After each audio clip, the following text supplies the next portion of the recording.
Hello everyone. जैसा कि हम जानते हैं कि अभी एसबीआई का एग्ज़ाम होने वाला है। इसके बाद आईबीपीएस के भी एग्ज़ाम हैं और भी अदर कॉम्पिटिटिव एग्ज़ाम्स है। तो कुछ स्टूडेंट्स ने मुझे रिक्वेस्ट किया था कि सर ओनली ऑफ फ्यू वाले क्वेश्चन जो सिलोजिज्म में होते हैं, थोड़ा सा कन्फ्यूज़न रहता है, तो आप उस पर एक वीडियो लेकर आइए। तो स्टूडेंट्स, ओनली ऑफ फ्यू और सम नॉट और ओनली, तो इससे रिलेटेड मैं 2 से 3 क्वेश्चन मैं लेकर आया हूं, जिसको आप देखिए और जो भी आपका कंफ्यूजन होगा तो आप उसको दूर कर लीजिएगा इस वीडियो को देखकर, ठीक है ना। देखिए स्टेटमेंट्स है only a few A are B, second है सम बी आर सी और थर्ड है ऑल ए आर डी। तो सबसे पहले हम लोग को स्टैंडर्ड डायग्राम बनाना होगा, एक अप्रोप्रिएट डायग्राम बनाना होगा। सही से यदि डायग्राम हम बनाएंगे तो उसका आंसर भी हम सही से कर पाएंगे, ठीक है। तो चलिए देखते हैं कि इसका डायग्राम किस तरह से बनेगा। देखिए पहला सेंटेंस है only a few A are B.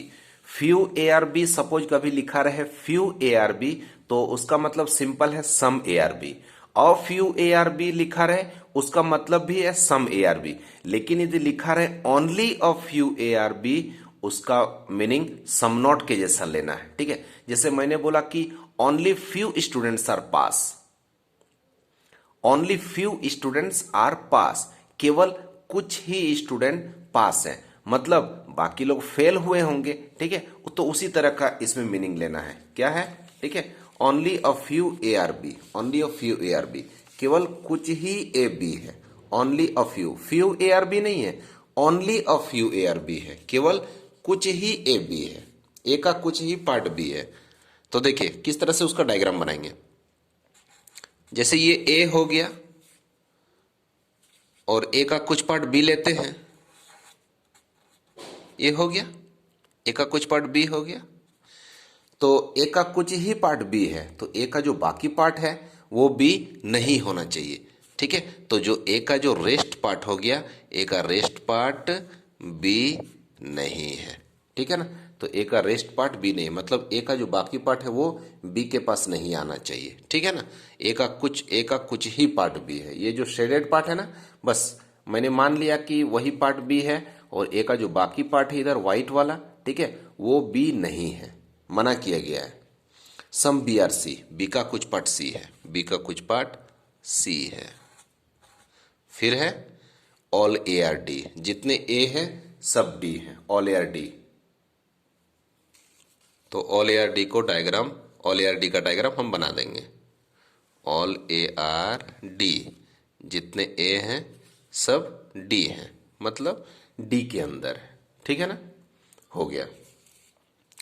लेकिन इसमें एक चीज याद रखना है कि ए का कुछ ही पार्ट बी बोला था, मतलब ए का जो इस पार्ट में बी है, बाकी बाकी जो पार्ट है वहां पर बी जा सकता है, लेकिन ए का कुछ ही पार्ट बी है, ए का बाकी पार्ट बी नहीं है। मतलब ए के अंदर बी जा सकता है, ये जो बी है वो ए के अंदर जा सकता है, लेकिन एक ए का पूरा ही पार्ट बी के अंदर नहीं आ सकता है, क्योंकि ए के होल पार्ट को यदि हम बी के अंदर बना देंगे तो ए का जितना पार्ट है सब बी हो जाएगा। और सेंटेंस का कहना है कि only few A are B, A का कुछ ही पार्ट बी है, ए का बाकी पार्ट बी नहीं होना चाहिए, ठीक है। तो इसका डायग्राम, ए और बी का डायग्राम आप इस तरह से भी चाहें तो आप बना सकते हैं, आप इस तरह से भी बना सकते हैं। देखिए जैसे यहां पर ये बी है, तो ए के अंदर में भी आप बना सकते हैं, ए के अंदर भी आप बी को बना सकते हैं, क्योंकि जैसे सेंटेंस था कि ए का कुछ ही पार्ट बी है, तो मान लेते हैं कि ए का यही वो पार्ट है जहां पर बी है, और ए का जो बाकी पार्ट है, ए का जो बाकी पार्ट हो गया, ए का जो रेस्ट पार्ट हो गया, वो क्या है, तो नॉट बी है, नॉट बी है, ठीक है ना। ए का कुछ ही पार्ट में बी है, बाकी पार्ट में तो अब बी नहीं रहेगा। तो इस तरह से भी बना सकते हैं आप, तो यहां पर मैंने उसको दिखाया है, ठीक है। चलिए अब कंक्लूजन देखते हैं। All A are be possible, all A are be possible, क्या सभी ए को बी के अंदर बना सकते हैं। तो देखिए सभी ए को बी के अंदर नहीं बना पाएंगे, क्योंकि ऑल ए आर बी का डायग्राम बनाएंगे तो ए का जितना पार्ट है सब बी के अंदर आ जाएगा। लेकिन मेरा सेंटेंस था कि only of few A are B, A का कुछ ही पार्ट बी है, इसीलिए फर्स्ट कंक्लूजन पॉसिबल नहीं है वो, ठीक है, तो रॉन्ग हो जाएगा। सेकेंड, सम डी आर बी, डी का कुछ पार्ट बी है, डी का कुछ पार्ट बी है, हाँ वो तो सही है, वो सही है, ठीक है, वो तो करेक्ट होगा। All D can be B, all D can be B, all D can be B, D का पूरा ही पार्ट बी के अंदर हो जाएगा, वैसा पॉसिबल है, डी का पूरा पार्ट। तो देखिए ए के होल पार्ट को हम बी के अंदर नहीं बना सकते हैं, तो फिर पूरा डी कैसे बी के अंदर बन सकता है, तो वो भी पॉसिबल नहीं है। Next, all B are A possible, all B are A possible, all B are A possible, हाँ पूरा बी को हम ए के अंदर बना सकते हैं, लेकिन पूरे ए को बी के अंदर नहीं बना पाएंगे, ठीक है ना, तो ये पॉसिबल होगा।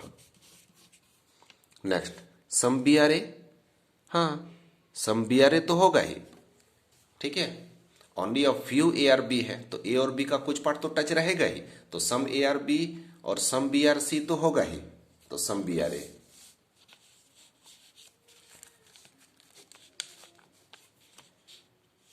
तो ओनली 2, 4 एंड 5 फॉलोज होगा, ठीक है ना। चलिए और एक दो क्वेश्चन हम देख लेते हैं। देखिए क्वेश्चन नंबर 2 देख सकते हैं, only A are B, फिर सेकंड सेंटेंस है सम सी आर ए और थर्ड है some C are D.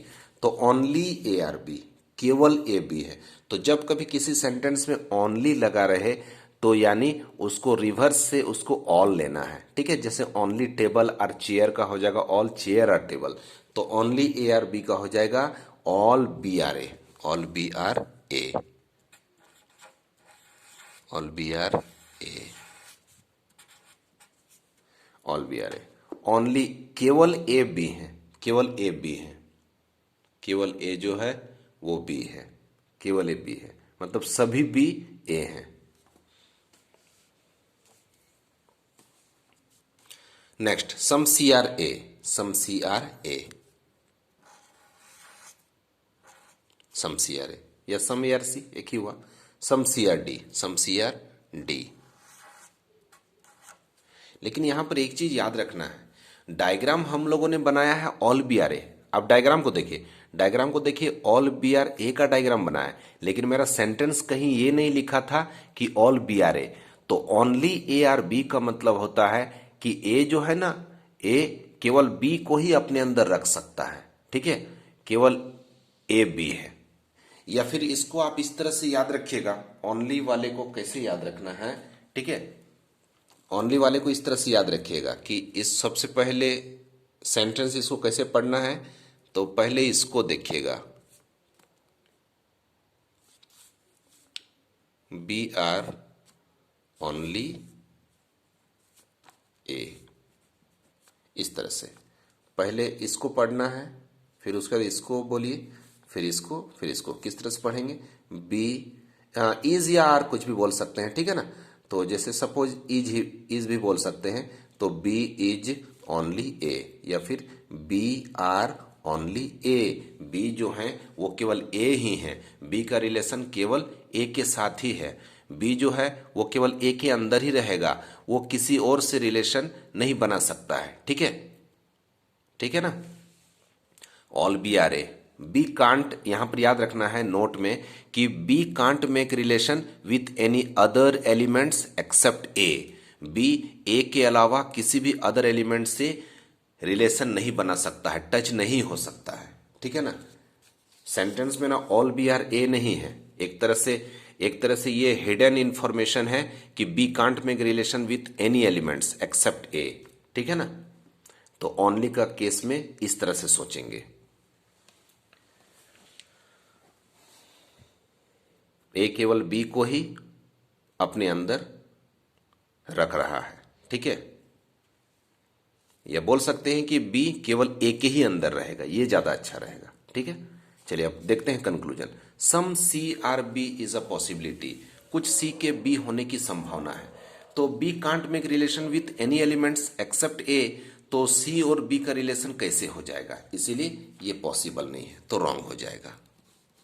Next, some B are not C, some B are not C, तो हम जानते हैं कि नो वाले सेंटेंस का कंक्लूजन सम नॉट होता है, ठीक है ना, यदि नो है तो सम नॉट भी होगा, जब पूरा ही नहीं है तो, जब पूरा ही नहीं है तो कुछ तो जरूर नहीं होगा, ठीक है।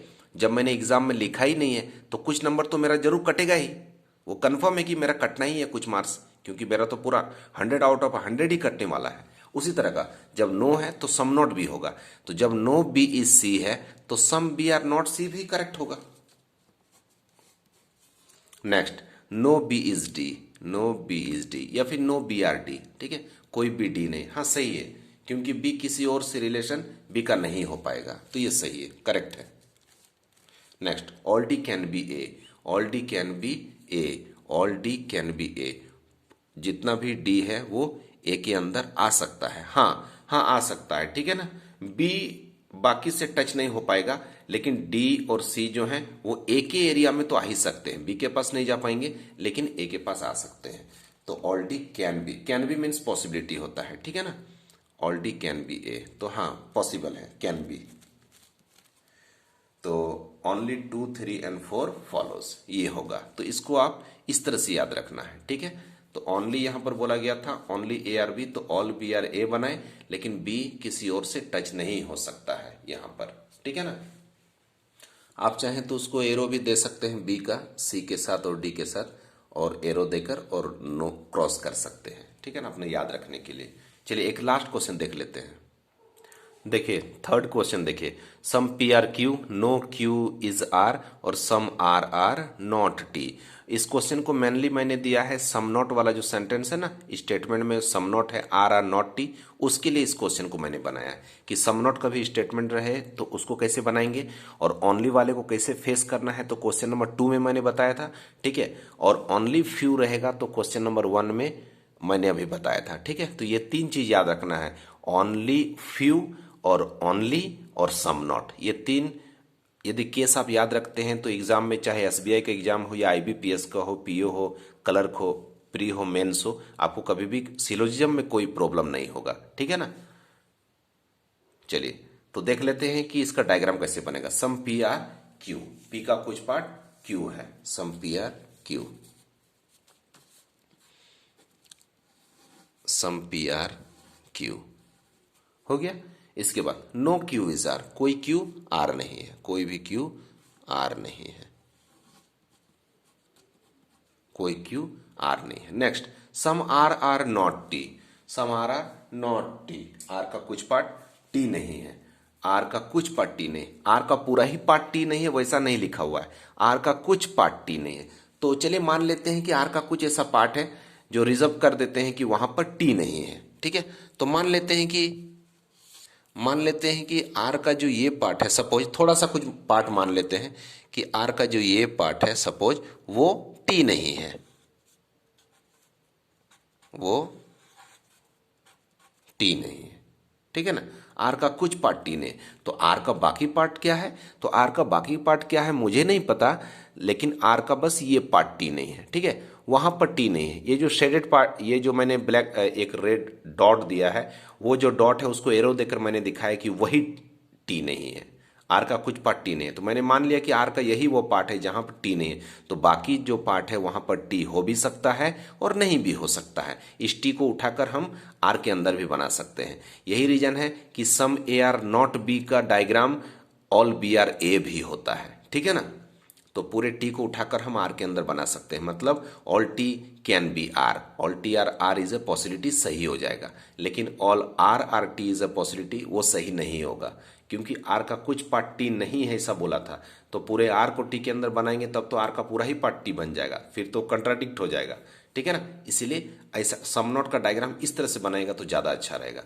चलिए अब देखते हैं, कंक्लूजन है some P are not R, P का कुछ पार्ट आर नहीं है, पी का कुछ पार्ट आर नहीं है। हाँ तो ठीक है, पी का जो ये पार्ट है ना, पी और क्यू का जो कॉमन पार्ट है, हाँ ये पी और क्यू का कॉमन पार्ट, तो क्यू और आर को मना किया गया है, रेस्ट्रिक्शन है कि क्यू और आर आपस में टच नहीं हो सकते हैं। तो पी का कुछ पार्ट क्यू से टच था, तो पी का जो वो पार्ट है जो पी और क्यू का कॉमन पार्ट है वो पार्ट भी आर के पास नहीं जा पाएगा।